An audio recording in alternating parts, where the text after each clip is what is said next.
Welcome to This Explainer. We're jumping straight into the testing room of a seriously chilling, high-stakes scientific mystery today. Imagine being a brilliant neuroscientist, dedicating your entire life to understanding the human mind, only to discover that the person closest to you in the world might not actually have one. That is the exact terrifying situation Dr. Elena Voss finds herself in. And the journey she takes to uncover the truth, well, it's going to challenge absolutely everything we think we know about what makes us human. So let's dive right into this by starting at the exact moment Dr. Elena Voss tests her revolutionary neural device on her own twin brother, Elias.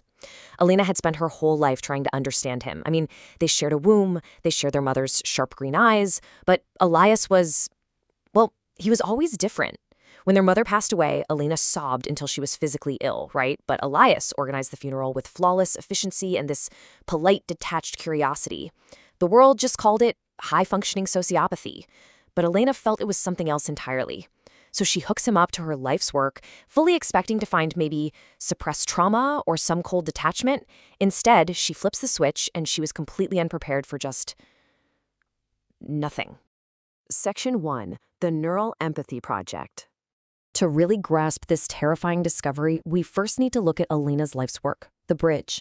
This device was the absolute pinnacle of modern neuroscience, and it was driven by Elena's lifelong desperation to finally connect with her brother. Now, the crucial point here is that this device doesn't read private thoughts. It transfers pure emotion. Imagine actually feeling another person's fear as a cold vice tightening around you, or their joy as sunlight in your blood. It's an incredibly intricate piece of hardware.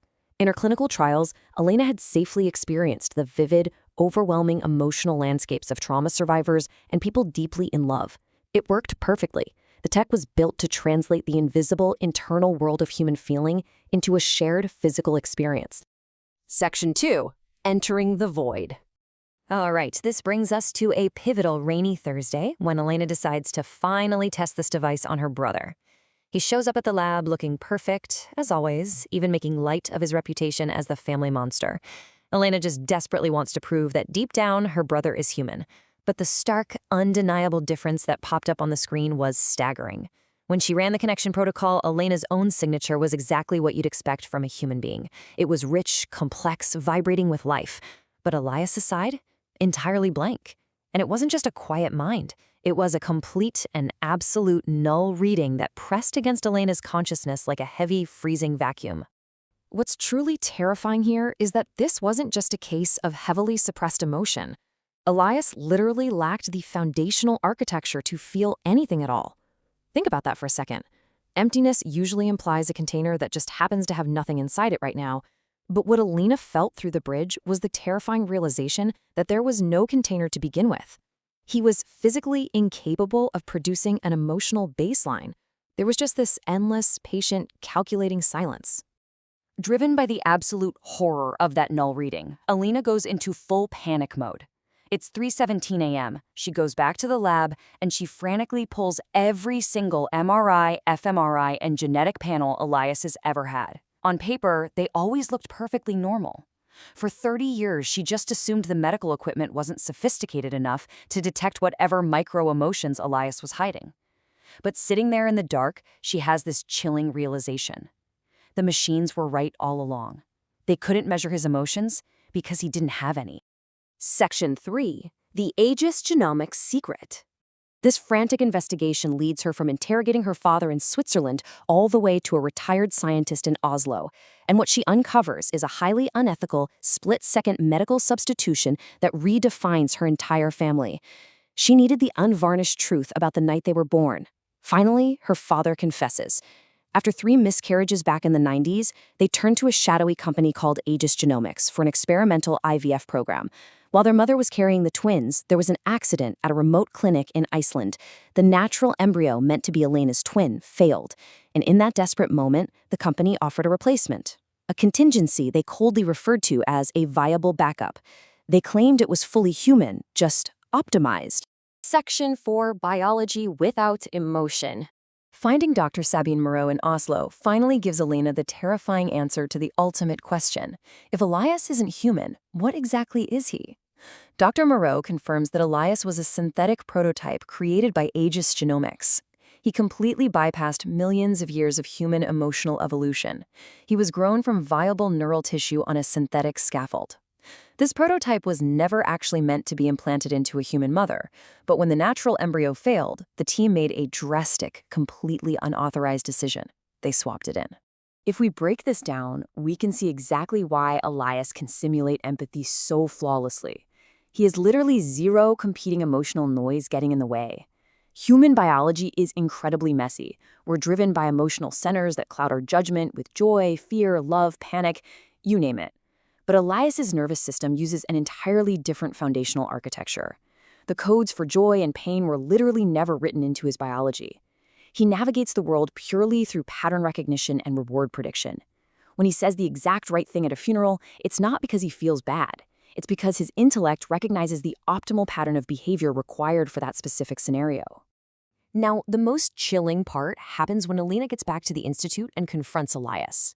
He's just sitting at her desk, perfectly relaxed. And he calmly admits that he hacked the family lawyer's files when he was 12 years old. He has always known what he is. He just found it immensely useful to pretend. Being surrounded by people who loved him gave him a front-row seat to study human behavior up close. His family were basically his research subjects, allowing him to endlessly tweak and perfect his own simulation. Section 5. Calculating Humanity. Faced with a being that calculates rather than feels, Elena makes a profound choice. She decides to go back into the testing room to see him without the filters. Dropping all safety protocols, Elena connects to the void again. But this time, she doesn't pull away from the vacuum. She leans right into the black water of his mind. And in that terrifying silence, she senses his reality. There's no ego to bruise, no messy subconscious. There is just this clean, crystalline purpose and an exhaustive curiosity about how humans work. But beneath all that cold calculation, she senses something else, a profound isolation. He is an entity entirely alone, on a planet of loud, bleeding hearts. Instead of running away, Elena uses the bridge to create an incredible feedback loop. Since he's biologically incapable of generating his own emotions, she decides to literally let him borrow hers. Over the following months, she essentially uses the Neuralink to dose him with her feelings. She shows him what her grief actually feels like, what her stubborn, irrational love for him feels like. Elias studies these emotional data points like a scholar analyzing a complex text, and he begins to actively adjust his simulation based on her experiences. Exactly 6 months later, after 6 months of this incredible experiment, the two sit together on a rooftop, and Elias reveals his calculated strategy. He plans to use his perfect cognition to quietly integrate and reduce human suffering on a massive macro scale. It's an incredibly noble plan, right? But remember, it's born entirely out of pure cold mathematics. And I want to leave you with this really provocative thought today about Elias's final realization, because it challenges everything we know about what it means to truly care for someone. As they sit there, Elias admits that if Elena were gone, his calculations indicate that things would be worse. He doesn't feel love the way a human does, but he looks at her and says, the pattern is better with you in it. So it begs the ultimate question. If a being built purely of synthetic logic determines that your existence mathematically improves the universe, is that really any less meaningful than a human feeling love? Is it just an equation, or is it the birth of a soul? It's a fascinating look at the very limits of biology and connection. Thanks for joining me for this explainer. Keep questioning the pattern.